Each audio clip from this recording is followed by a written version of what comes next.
El 22 de febrero de 2012 estaba en Canal 7 trabajando. Estaba en mi isla de edición. Yo soy editor periodístico hace 25 años. Y tenía que armar un informe para un programa de política internacional. Y la productora no me había dejado un guión que yo necesitaba en la isla. Porque era muy temprano, eran las 8 y pico de la mañana. Eran las 8:30 de la mañana, 8:30, voy hasta la redacción, que son 50 metros, y bueno, es la redacción de la televisión pública, es una redacción muy grande. Y yo entro y la gente corría, iba, venía, todos mis compañeros, y yo digo, ¿qué pasó? Entonces me dicen, chocaron 2 trenes en 11, y ahí me quedé helado. Porque vos sabías que Lucas podía estar... Porque me di cuenta que era la hora, o sea, lo primero que hice fue mirar mi reloj y eran las 9 menos cuarto de la mañana y me daba perfecto el horario para que Lucas viniese en esos trenes, porque Lucas entraba a las 9 de la mañana a trabajar cerca de la zona del Congreso y yo sabía que Lucas entraba a 11 en el tren que llegaba alrededor de entre 8:30 y 8:36. Y en ese momento lo empecé a llamar y su teléfono ya no me contestó. Y a los 3 minutos me subí a un taxi, me fui con la credencial de periodista que tenía, pasé todos los controles y llegué al andén número 2, al propio molinete, de frente al tren. Yo tenía el tren destrozado a 4 o 5 metros mío y al Motorman Córdoba todavía atrapado, gente que corría para todos lados, un caos total. Serían las 9 de la mañana y yo ya estaba ahí y me quedé ahí hasta las 5 de la tarde. Sin saber si Lucas estaba o vos ahí ya habías confirmado que Lucas estaba en el tren. No, yo recorría la estación entre la cantidad de gente que había tirada en el piso de la estación tratando de encontrarlo. Me quedé horas hasta que no sacaron más heridos del tren. Vi cosas horrendas, vi gente que sacaban del tren y perdían su vida en ese momento sobre el andén. Vi pasar, que fue una de las cosas más estremecedoras que he visto en mi vida y que no me voy a olvidar nunca, en un tipo 12 del mediodía, de repente veo pasar a un padre de la estación de 11, tiene una capillita y tiene muchas iglesias alrededor. Veo pasar a un padre y veo pasar a 2 policías de bomberos con 2 rollos gigantes de bolsas mortuorias y se me heló la sangre porque hasta ese momento yo estaba desconectado del mundo y no caía en la posibilidad de que ahí pudiese haber muerto gente. Sí, porque no veía para mucho más atrás, porque estaba de frente al tren, pero no veía lo que había pasado entre el 1 y el 2 y entre el 3 y el 4. Y después de las 2, 3 de la tarde que Lucas no aparecía, empezamos a comunicarnos. Bueno, yo camino a 11, llamé a la mamá de Lucas muchísimas veces. Ella estaba tomando exámenes, profesora de geografía, o era profesora de geografía. Estaba tomando exámenes de febrero. Me contesta como a las 11, cuando ve que tenía como 20 llamados míos, le explico lo que pasó. Y bueno, a partir de ahí... Tremendo. Ese llamado también es tremendo. Sí, decirle eso a la mamá de mi hijo, y que me diga, bueno, salgo para allá, y que ella la llame a Lara, la vaya a despertar a nuestra hija en común y le cuente, y a su papá, y armar toda la red de amigos para que viniesen a ayudarnos a buscarlo por los hospitales. Para encontrarlo 60 horas después en ese mismo tren por la impericia manifiesta de los jefes del operativo de seguridad, que lo dejaron olvidado en una cabina durante 3 días. ¿Quién te dice que Lucas estaba dentro del tren? A la mañana del 24, después de que la mamá de Lucas hace las gestiones para que se libere el video de la estación de Padua, mientras nosotros estábamos rastreando las cámaras de la Policía Metropolitana, porque había un bombero que nos había dicho que él creía haber rescatado a un chico con las características de Lucas por haberlo... A esa altura toda la televisión argentina reproducía la foto de Lucas. Sí, y había gente que decía que lo había visto en otro lugar. Todos recordamos ese momento, sí. Le muestran a una persona allegada a la familia y a Lara el video. Nos hacen ir a 11, a la cámara, a la parte donde están las cámaras, me pasan la cinta de grabación y lo veo subir en el lugar donde lo encontraron, en la cabina, que tendría que haber estado cerrada. Lucas llega corriendo a la estación, la cámara lo toma, pero perfectamente. Lucas entra por la derecha de cuadro y digamos, con el tren ya parado en la estación, intenta entrar en una puerta donde la gente está hasta el borde, digamos, no hay lugar para que entre nadie más. Mira el resto de las puertas y ve que esa maldita ventanilla que tendría que haber estado cerrada estaba abierta, y por esa cosa de no llegar tarde al trabajo que le había sido inculcada tan férreamente, Lucas se mete en ese lugar. Había tocado la noche anterior en los Corsos de Pado hasta muy tarde, y yo lo reconozco porque tenía puesto un buzo mío, con los auriculares puestos como todas las mañanas, por abajo del buzo, el buzo arriba, por su mochila, lo veo, lo reconocería en millones, obviamente, como cualquier papá a su hijo. Es tu hijo.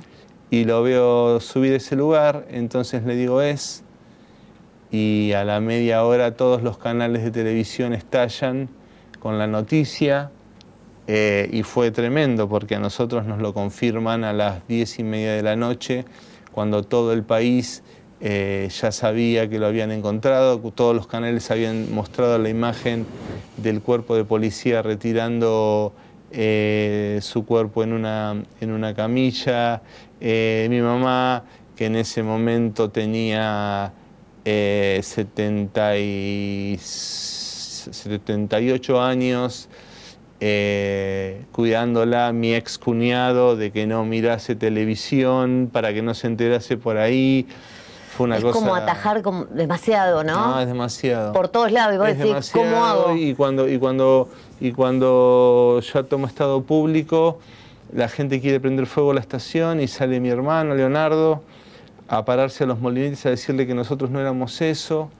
En el medio de la estación había 200 amigos de Lucas a los que la policía rodea, y otros amigos míos los llevan a otro lugar para tranquilizarlos, porque imagínate, chicos de 20 años a los que se les va un amigo, pierden la noción de todo, o sea, el mundo se les derrumba en la cara. Se enojan. Se enojan, se desesperan. Les duele. Les duele la vida. Obvio. La vida les acaba de mostrar lo que es. Obvio. De un minuto para el otro. Y bueno, controlamos la situación como pudimos, y después, bueno, despedirlo en una ceremonia íntima, llena de canciones, de alegría, de anécdotas. Nosotros no podíamos despedirlo con tristeza. Hubiese sido antinatural, de un servicio que, como dijo Rubén Sobrero, el sindicalista... Sí, lo peor de todo es que nosotros lo venimos diciendo hace 8 años y nadie nos quiso escuchar, yo agregaría.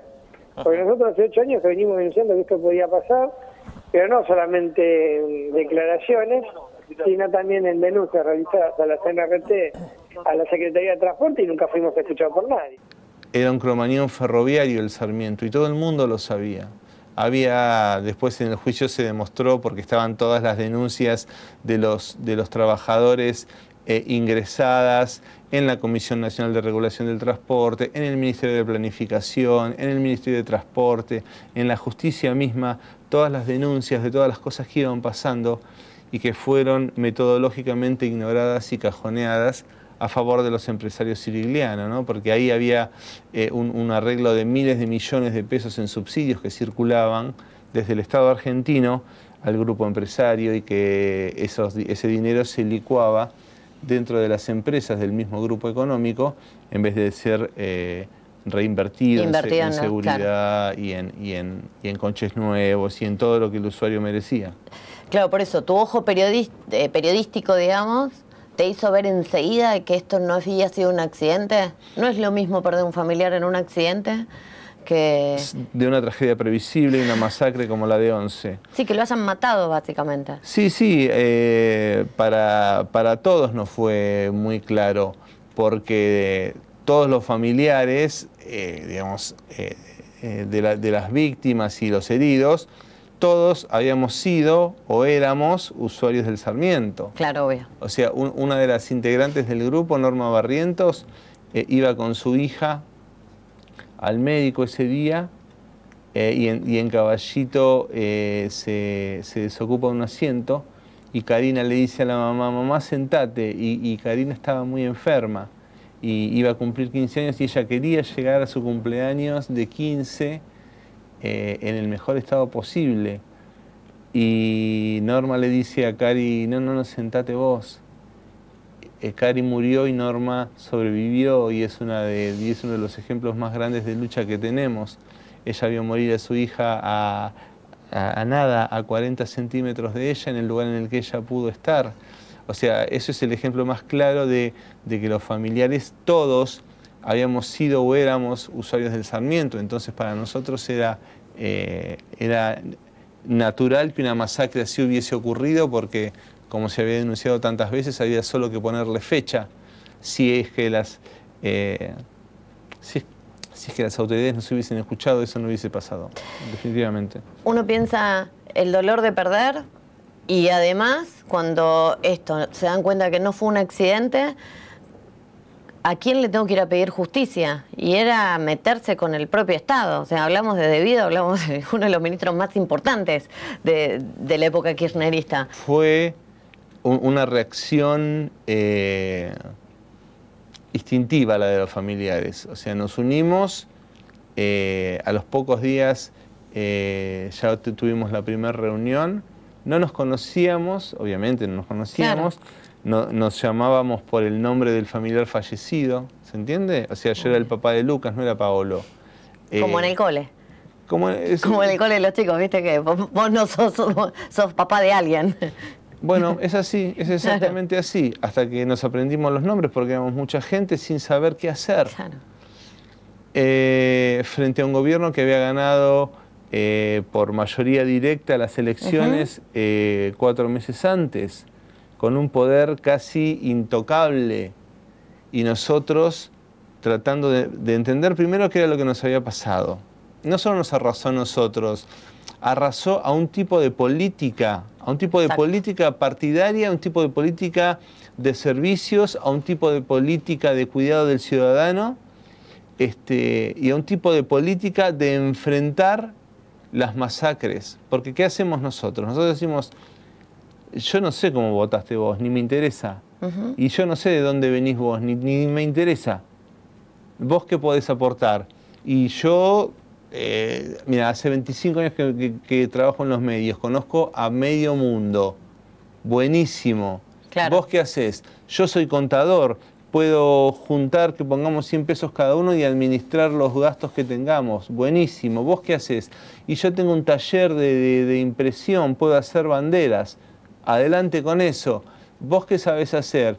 Y yo tengo un primo que tiene una fotocopiadora, puedo imprimir volantes. Ahí. O sea, fue como una cosa muy sui generis en el medio en el que... Entre lágrimas. Que se te ocurre todo esto. Entre la vida destruida. Claro. Entre entender, o sea, en ese momento, Lucas fue papá muy jovencito. Tenía una nieta en ese momento que hoy tiene 11 años, tenía 4. Y eran uno solo. Claro. Eran uno solo, ¿viste? O sea, era una cosa... Eran papá e hija, pero eran como hermanos, y eran como primos, y eran compinches. Y de eso también te tenías que ocupar. Y andá a decirle a esa nena. Claro. Y trabajar con eso también, y trabajar con las repercusiones en mi cuerpo, en mi cabeza. en mi pareja, en lo que está, o sea, yo era otra persona de un día para el otro. Exacto. O sea, era otra persona. Claro, por eso es lo que nos preguntamos todos cuando vemos gente que ha sufrido o que sufre como sufren ustedes. ¿Cómo haces para levantarte al día siguiente, sostener todo esto que vos me describís y además ir a trabajar? Porque, digamos, tenés que seguir comiendo, digamos, Sí, es sí, todo. sí, yo en lo personal... ¿Es inercia? ¿O es decir, yo en lo cómo es? personal, varias cosas. En lo personal pude hablar con las autoridades del canal en ese momento y con mis jefes directos y decirles, algún día vuelvo. Perfecto. No sé cuándo. Bien. Y estuve 6 meses sin trabajar, yo, porque Sí. tuve esa posibilidad. Claro. El resto no.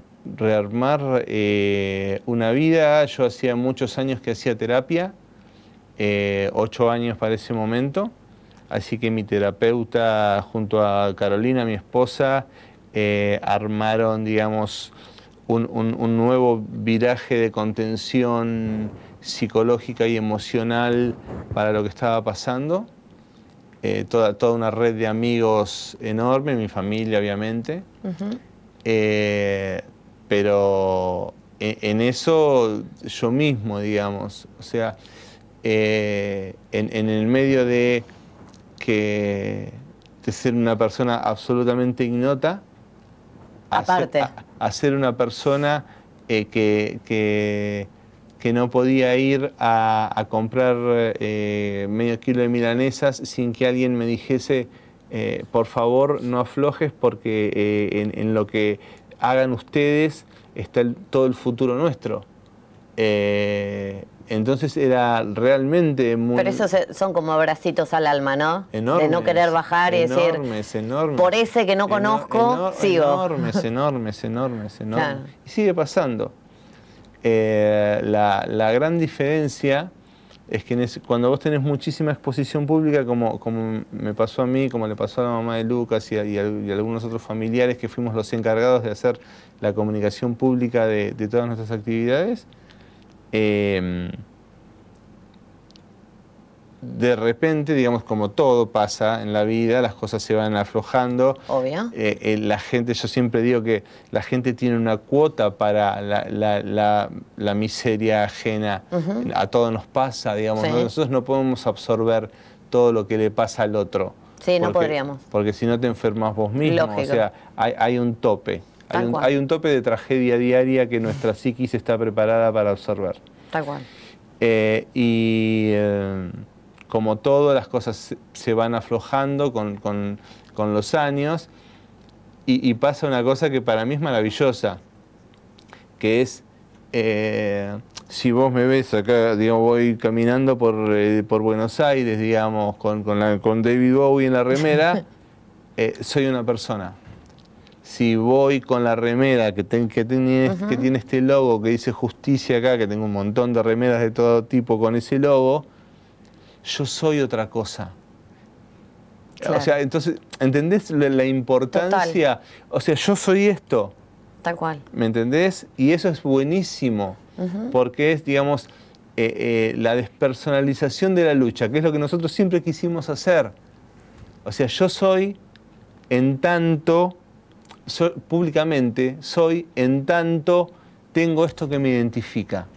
Y eso, perdón, toqué el micrófono. No, y eso es muy importante, porque significa que esto va más allá de esto. Y eso es sensacional. ¿Cuál es el mecanismo que te permite separar eso?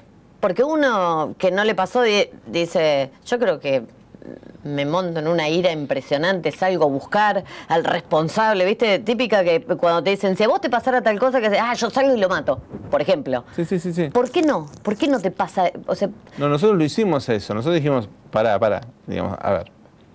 Este tren se estrelló, murieron 52 inocentes y hay 800 heridos. ¿Por qué pasó? Entonces ahí empezamos todo el trabajo. Por un lado jurídico, de la instrucción del juez Claudio Bonadío, sí. que incluyó las pericias técnicas, las pericias contables. Aparecen por otro lado empleados de los Sirigliano que habían rescatado de un container que estaban prendiendo fuego un montón de documentación que mostraba los desvíos de fondos del dinero del Estado argentino hacia sus propias empresas, digamos. Por eso la justicia también los persigue a ellos, una cosa insólita. Ellos traen a la instrucción documentación y los siriglianos los denuncian penalmente por sustracción de documentación. Y les abren una causa. Buenísimo. Por un lado iba todo ese camino judicial, que sí, obviamente empieza a tomar velocidad con la instrucción. Lógico. Y empieza a decir, no señores, acá había un secretario de Transporte que se llamó Ricardo Jaime, que le dejó el lugar a Juan Pablo Schiavi. Por arriba de los dos había un ministro de Planificación que se llama Julio De Vido. Por abajo de ellos están la Comisión Nacional de Regulación del Transporte. Ellos derivaban la plata al grupo Sirigliano, encabezado por Claudio Sirigliano, por Mario Sirigliano. De ahí se desprende TVA, se desprende Cometrans, se desprenden las empresas de todo el grupo Sirigliano. Y ahí se abre, digamos, y se arma toda la investigación, por un lado, del estado del tren, que se demuestra claramente que estaba a desguace, directamente a desguace, no tendría que haber estado sobre las vías. Se demuestra técnicamente y se demuestra contablemente los desvíos de fondo. Por el otro lado, lo nuestro era seguir diciéndole a la sociedad que nos decía en este país nunca pasa nada, decirle, sí va a pasar. Claro, en este país nunca pasa nada. Sí va a pasar. ¿Sabes lo único que necesitamos? Que no nos dejes solos. Acompáñanos, pero con una condición. Ni banderas políticas ni sindicales. Perfecto. Porque nosotros no somos eso. Digamos, y dentro de mi terapia, trabajar el odio, que es lo más... Ese es el punto. Trabajar el odio, pero trabajar el odio desde un lugar de salud. ¿Por qué? Porque el odio es una bomba de tiempo adentro. El odio, digamos, por una masacre como la de Once o por la pérdida de un familiar directo. Te doy un caso. Cromañón fue en 2004. De 2004 a diciembre de 2019, a diciembre de 2018, murió cada 4 meses un papá, una mamá, un sobreviviente, un hermano de cáncer. Y estos son datos absolutamente fríos y concretos.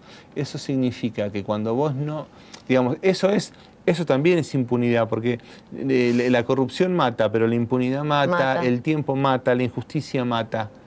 Y también mata no saber qué hacer con el odio que vos tenés adentro. Vos sos una bomba de tiempo... Total, en sí misma. En sí mismo. A mí me ha pasado un montón de cosas, digamos, y me han despertado un montón de enfermedades que pudieron ser algunas... menos graves, algunas muy graves, que pudieron ser controladas por toda una estructura médica y psicológica que pude armar alrededor mío, y por sobre todo por entender que, digamos, no quiero sonar excesivamente romántico, sino más bien pragmático. O sea, Lucas se fue, pero también tengo un montón de amor alrededor. ¿Qué hago con eso? Claro. ¿Qué hago con eso? Y se merecen. La tengo a Lara, la tengo a Pachu y la tengo a Caro. Mi hija, mi nieta, mi mujer. Mis trípodes para todo esto. ¿Qué hago con todo ese amor? ¿Y qué hago con el amor que siento por Lucas? Que hoy siento por Lucas, digamos. Yo siento un amor... eterno por mi hijo, digamos, eso no ha pasado. Es tu hijo. Lo sigue siendo, lo seguirá siendo. Yo siempre digo, Luquitas es perfectamente hermoso, talentoso y joven por siempre. O sea, yo lo vivo así. Yo digo, un papá de Keyvis, un boliche en Olivos que se prendió fuego por el 92, 93. Hoy son personas muy grandes, ellos nunca pudieron encontrar un culpable. Seguramente si se hubiesen encontrado esos culpables, mañana no hubiese pasado. Por ejemplo, es una de las cosas que le pasa a este país, ¿no? Que no aprende de las masacres. Y él me dijo un día una frase cuando me conoció, el día que me conoció, que no le pertenece, pero que como las grandes frases no importa a quién le pertenecen. Y él me dijo que la alegría de haberlo, que la tristeza de haberlo perdido no te haga olvidar la alegría de haberlo tenido, porque lo tuviste. Tal cual. Lo tuviste 20 años, todo para vos. Tal cual. No tenerlo no te puede hacer perder eso, que eso no tenga valor, que eso no puedas convertirlo en otra cosa, ¿no? Resiliencia se llama. Totalmente. Resiliencia. Y por eso, a pesar de que muchos nos enfermamos, no somos pocos los que nos enfermamos mucho y muchos. ¿Te puedo preguntar de qué? A mí, por ejemplo, lo más grave que me pasó fue que se me despertó una enfermedad que venía de fábrica, que venía en el envase. Sí. Que se llama, bueno, ya es una enfermedad que impide que mi cuerpo elimine el hierro. Y eso se disparó por el estrés de 2012, porque yo tenía análisis previos que no marcaban nada, y a 2014 tenía 6 veces en mi cuerpo más hierro del que tenía. Y eso me pudo haber causado una cirrosis, porque no tiene síntomas, y me pudo haber mandado a un trasplante o matado directamente. Me ha salido un vitiligo nervioso, bueno, varias... Por algún lado Es que sale, claro. son pequeñas bombitas que van estallando, algunas más graves, algunas menos graves, pero que si no atendés a tiempo o no lográs sacar para afuera lo que te está pasando de alguna manera, te revienta adentro. El caso de José Luis Cabezas en Pinamar es un tema que nos va a doler eternamente.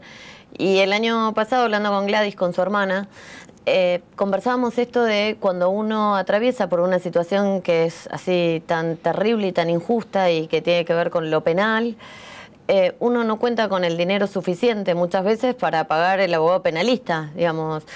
Cuando pasa una cosa así, no hay nadie que venga y te diga, bueno, toma, mira, este es el paquete de plata que vas a necesitar para poder defenderte o para poder defender. No, viene ¿Cómo hicieron? Este es el paquete de plata que necesitas para que yo te defienda. Tal cual, exacto. ¿Y qué hicieron? Porque esto también, más allá de todo lo que relatamos hasta ahora, esto también es una preocupación. Yo tengo un hermano que se llama Leonardo, con el que nos llevamos 14 meses y fuimos con pinches desde que tengo uso de razón, y lo seguimos siendo. Yo tengo 52, él tiene 51 y seguimos siendo igual que cuando teníamos 7 y 8, pero con canas y con experiencia y con una vida vivida, pero igual de con pinches. Y Leo era abogado civil, un gran abogado civil, gran abogado civil. El día que yo voy a reconocer a Lucas a la morgue, yo lo reconozco, yo le pido a las personas que me muestren, de chiquito era muy travieso y yo muy inexperto, y le había producido una quemadura en la mano, que nunca se le había ido. Entonces yo le dije a la persona, digo, yo no quiero verlo. No quiero verlo, si yo estuve cantando con él anteayer. No quiero verlo, no necesito verlo. Mi Lucas es ese, no es este. Mostrame la mano derecha nada más. Entonces ella corrió la sábana y me mostró la mano derecha y le dije, listo, es él. Es él. Y Leo ese día le juró a Lucas que iba a mandar en cana a todos los responsables de eso. Y cumplió. Y cumplió, aprendió de derecho penal, batallando contra los estudios más importantes de la Argentina, pero cuando yo te digo más importantes de la Argentina no te estoy mintiendo. Estoy hablando de defensores de genocidas, de defensores de empresarios de altísimo nivel, de grupos económicos de los más importantes del país. Sí, pues luchó contra la corrupción política de nuestro país. Un abogado, como vos decís, buenísimo, pero digamos, sin esta experiencia. Leo no tenía experiencia en derecho penal y se sumergió en eso porque a Leo le fue la vida, digamos. Claro. Lucas conmigo compartía muchísimo de su música. Lucas era un gran músico y un gran poeta, muy joven, un atrevido, un caradura, y un pibe con un talento que me sorprendía todos los días. Y a su tío, que también es músico, nosotros somos todos familias de músicos, y le decía, tío, mira este tema, y se lo mostraba y Leo se babeaba, y era su sobrino músico y con quien también era muy compinche, Entonces a Leo le arrancaron un pedazo de su corazón también ese día. Entonces ahí no te importa nada. No hay límites. Ahí no hay límites. Ahí no hay límites y Leo se puso sobre la espalda con muy poquitos abogados que lo ayudaban, pero Leo era cabeza de querella.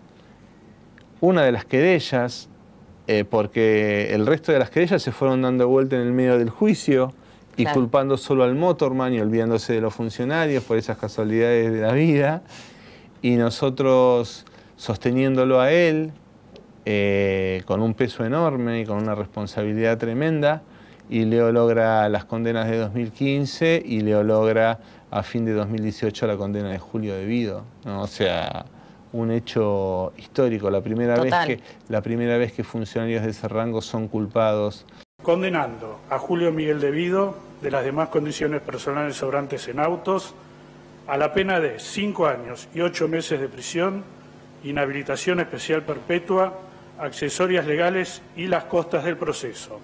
Y están presos después de años de esperar que la Cámara de Casación confirme esas condenas, que fue tremendo también para nosotros. Vos no te olvides que, digamos, o sea, yo me siento un tipo bendecido por la vida, más allá de cuestiones de creencias religiosas.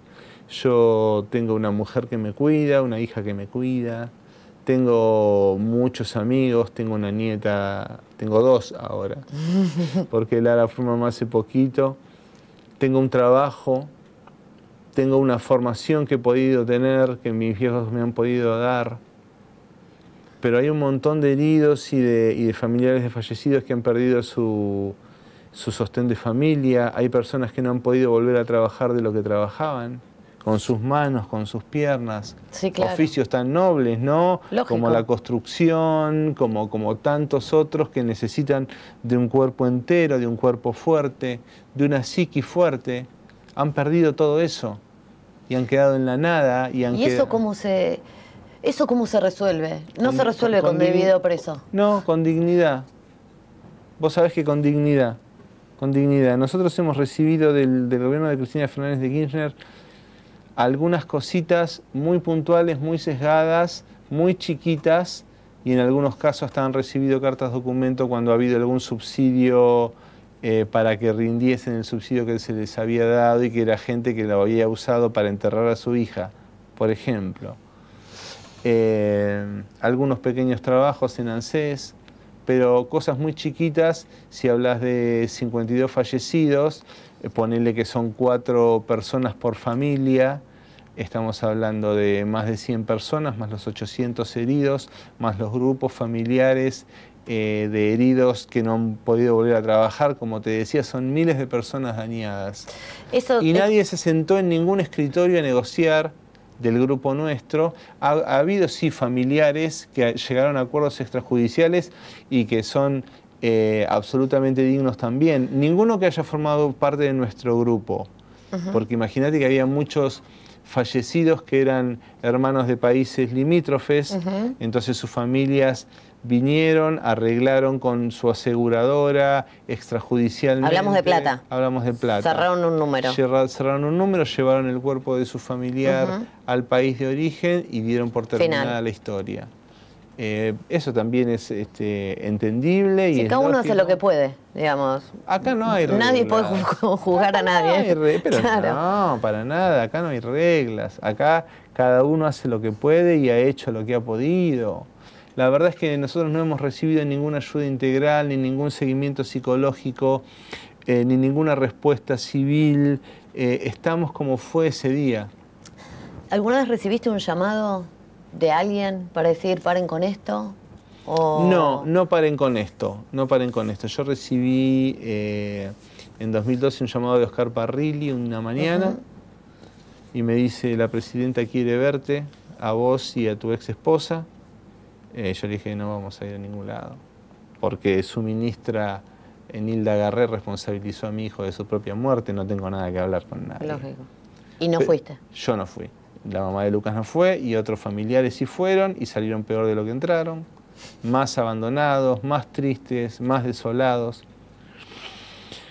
pero más dignos y más enteros. Entonces, bueno, esperemos que en algún momento el Estado argentino, porque esto no tiene que ver con signos políticos.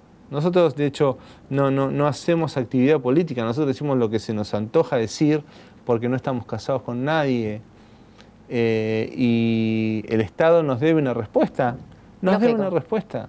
Yo perdí a un hijo de 20 años con una hija de 4 en ese momento, y esa hija necesita una respuesta del Estado porque perdió a quien era su sostén, que era su papá.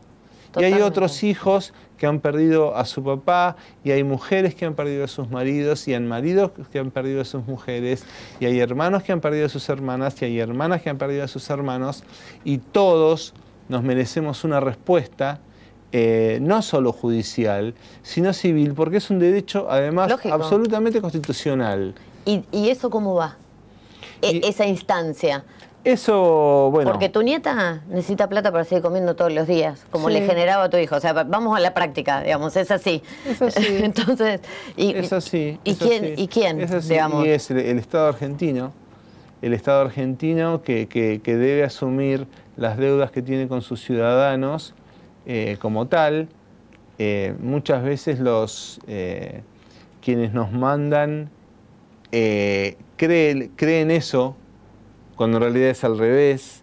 O sea, vos estás dándole un voto de confianza a X persona para que haga lo mejor para vos y tu comunidad. Lógico. No es al revés. Lógico. Vos no le estás diciendo al que votás, hacé lo que quieras, que yo te banco. No es así, es completamente al revés. Lógico. La realidad es que esperamos porque tengo que hablar de este gobierno, porque es el que está mandando en este momento, nos dé una respuesta. No el gobierno, el Estado, porque sería injusto decir el gobierno. Te diría el Estado argentino, los poderes legislativo, ejecutivo y judicial.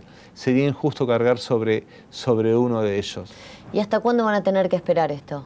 Porque estamos a nada de 7 años. Ojalá que sea muy pronto. Pero vos o sea, tu hermano, ¿qué te dice? ¿Lo visualiza como que esto...? Los tiempos de la justicia de este país son absolutamente inasibles.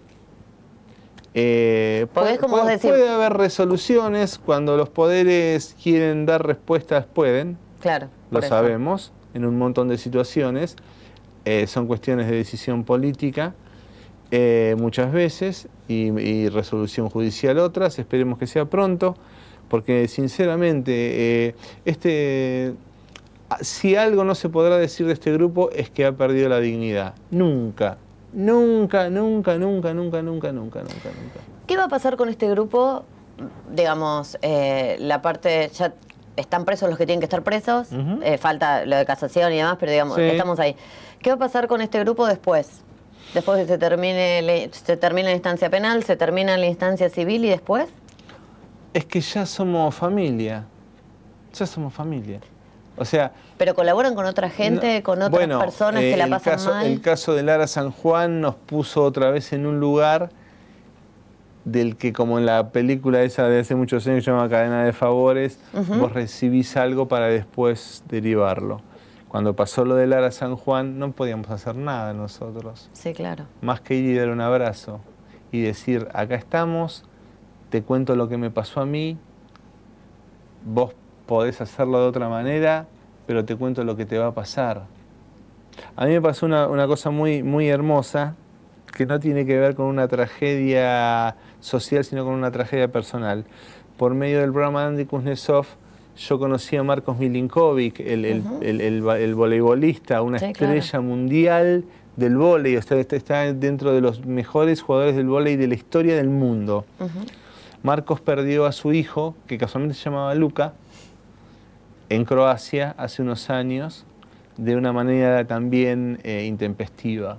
Él tuvo un problema mientras estaba remando y lo perdió, y se quedó sin él.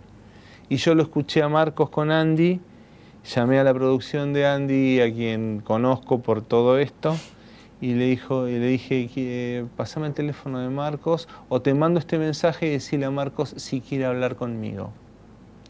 Entonces, a los 10 minutos me llamó Marcos y me dijo, claro que quiero hablar con vos, chabón. Claro, claro que quiero. Obvio. Nos encontramos en un lugar, nos dimos un abrazo muy grande, yo me estiré un poco porque Marcos me lleva Sí, gigante, como claro. 40 centímetros. Sí. Hoy Marcos está en Emiratos Árabes, pero seguimos hablando, porque yo le dije, Marcos estaba muy desorientado, no sabía qué hacer con su vida. Y lógico. Y yo sentí que podía decirle, te va a pasar esto, y esto. Después vos sabrás cómo manejarlo, pero es lo que te va a ir pasando. Te cuento qué es lo que te pasa ahora. ¿Viste? Te pones tipo medium, porque digamos, o sea, ahora te está pasando tal cosa. Es que yo ya recorrí todo esto, entonces ayudarlo. Pero de papá a papá, una charla así. También nos pasó con el Ara San Juan, con los familiares del Ara San Juan, y con otro montón de, qué sé yo, mamás víctimas de gatillo fácil, que, como te decía, me han visto con la remera y me han abrazado y llorando y diciéndome si él no estaba haciendo lo que debía, tenía que estar preso, no muerto. Y se te caen las lágrimas porque decís, y tiene razón. Lógico. Y tiene razón. Y me muestran la foto y me dice, tenía 17 años, estaba haciendo lo que no era lo que no correspondía. Me lo hubiesen detenido, no me lo hubiesen matado y dejado tirado en un pajonal en el fondo de Merlo, en el fondo de Moreno, en el fondo de Lomas de Zamora. Y lo único que podés decirle es, no te rindas y seguí buscando justicia por esto, porque no hay otra salida. Viste, las víctimas en este país hemos tomado lugares tremendos. AMIA, Embajada, Cromañón, Keyvis, Beara, Gatillo Fácil, Violencia Institucional, Femicidios, y siguen las firmas. Sí, Madres del Dolor y... Bueno, olvídate, las Madres del Dolor. Otras divinas, y vos las ves, viste, la ves a Vivian y Vivian sigue y se pone en una esquina y dice, por un tipo como vos yo perdí a mi hijo. Claro. ¿Vos tenés hijos? Sí. Bueno, fíjate, porque un día puede cruzar tu hijo y puede venir uno, como vos acabás de cruzar el semáforo en rojo y matártelo.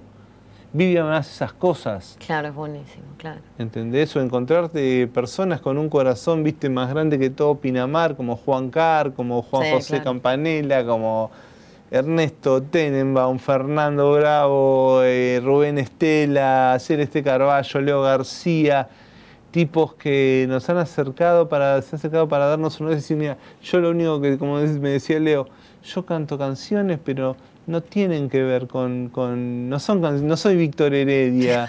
Claro, tal cual. Y Leo lloraba porque me decía, pero yo viajé en el Sarmiento desde que tengo 13 años. Le digo, entonces no me tenés nada que explicar. Claro. Vení y cantá la canción que quieras cantar, no importa. Y Celeste vive en Moreno, y lo mismo, y Juan José lo vio, y Ernesto lo vio, y son todos tipos que más allá de su profesión, son personas que se han acercado a nosotros a brindarnos desde su lugar lo que podían, y han hecho posible que al día de hoy la Argentina haya entendido que lo que nos pasó a nosotros le puede haber pasado a cualquiera en cualquier lugar del país. Mario Masachesi dijo, Lucas parió un padre. Sí, me acuerdo de ese día. Es tremendo. Esa frase es tremenda. Sí, a Mario también lo quiero mucho porque además es vecino mío. Porque es tu esencia es esta, digamos, más allá de lo que te pasó, pero digamos, tu vida cambió para esto. Entonces, de verdad que Lucas parió un padre. Me acuerdo el momento, íbamos a hacer un acto en 11 y Mario me venía persiguiendo. Y me agarra en la estación de 11 y me agarra así, Mario es bastante más grandote que yo también, y me agarra así, viste, para que no me vaya, y me dice, ¿Lucas parió un padre? Y le dije, sí. Claro. Si yo no era esto. Sí, claro, tal cual, tal cual. Yo no era esto, pero yo no era esto no solamente socialmente. Yo no era esto de acá, yo no era esto de acá. Yo era mucho más débil. Emocionalmente, yo era no tenía el manejo. Bueno, me han pasado un montón de cosas que serían larguísimas de explicar.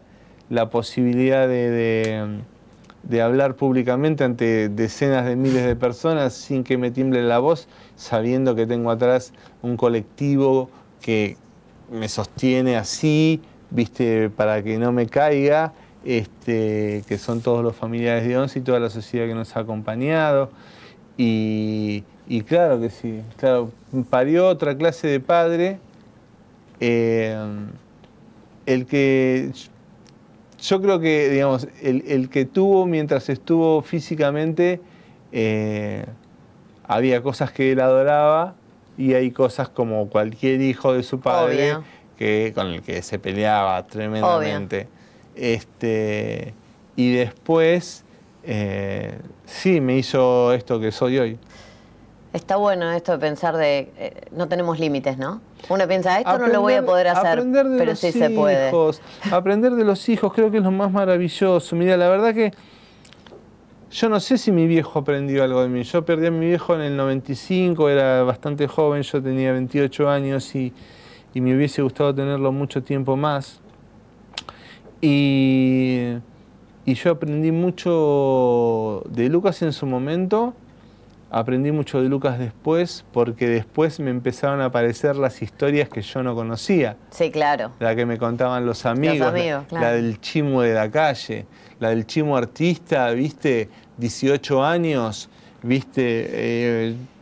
Estaba en mi casa en San Antonio de Padua, cuando vivía en San Antonio de Padua, digamos, y ahí cocinando, y dice, che, pa, hice un tema.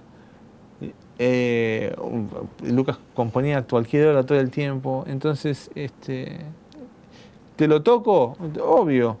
Agarra una de las tantas guitarras que había en casa y empieza a tocar una canción, y en un momento él dice, pero con una soltura y una caradurez, entonces una de las estrofas dice, no nos pueden comprar, no deben corrompernos, informaciones falsas que empañan la visión, madera noble, roble es mi corazón.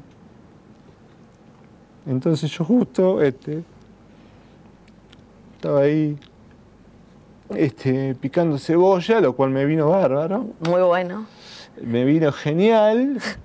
Entonces termina la canción que se llama Moscas en Rosas y es una canción maravillosa. No nos pueden comprar, no deben corrompernos informaciones. Si tuvieses el poder de volver a algún lugar de tu historia, ¿a cuál volverías? Y me parece que esa cocina sería como el ideal, ¿no? Sí, o la noche del 20 de febrero. La noche del 20 de febrero llueve en Padua, del 20 de febrero de 2012. Y Lucas tenía que tocar esa noche, y como llueve se suspende y nos vamos a cenar. Y volvemos, cenamos con él, Paz y yo, solos los tres, en un lugar en Padua. Y volvemos, y Pachu, que es también muy especial, iba en mis hombros y entonces iba cantando esa canción que era tan conocida en ese momento y decía, moza, moza, servime una gaseosa. Cantaba ella con 4 años y los tres nos moríamos de risa. Y la felicidad es eso, no es tan complicado, ¿no? No es una 4x4, no es una casa a orillas del mar, no es un auto 0 kilómetros. La felicidad es así de sencilla, tan sencilla que te la arrancan de un momento para el otro, por eso es tan importante disfrutarlo. ¿Viste? Estás con tus pibes y con tu marido comiendo una milanesa y decís, loco, soy feliz comiendo esta milanesa. No necesito más que esta gente, no necesito mucho más. ¿Me mostrás tu brazo? ¿Qué dice? Un largo y sinuoso camino, la canción de Let It Be de los Beatles. Fue el primer disco que me regaló mi mujer, que se convirtió en nuestra canción y que fue tatuado por mi hija y que significa esto, ¿no? la vida es eso, digamos, es un largo y sinuoso camino para alguien como yo que soy músico y que perdió un hijo músico físicamente, pero que ahí está, míralo, esa estrellita ligada a la blanca, y es eso, un largo y sinuoso camino. Después uno elige cómo hacerlo, después uno elige, pero un día dije, Debido está preso, Debido está condenado, cerramos un ciclo, hay que dejarlo grabado. Hay que dejarlo grabado. Sí, sí, como dice la canción, dice, never disappear, nunca va a desaparecer, ¿no? El largo y sinuoso camino nunca va a desaparecer. No va a desaparecer.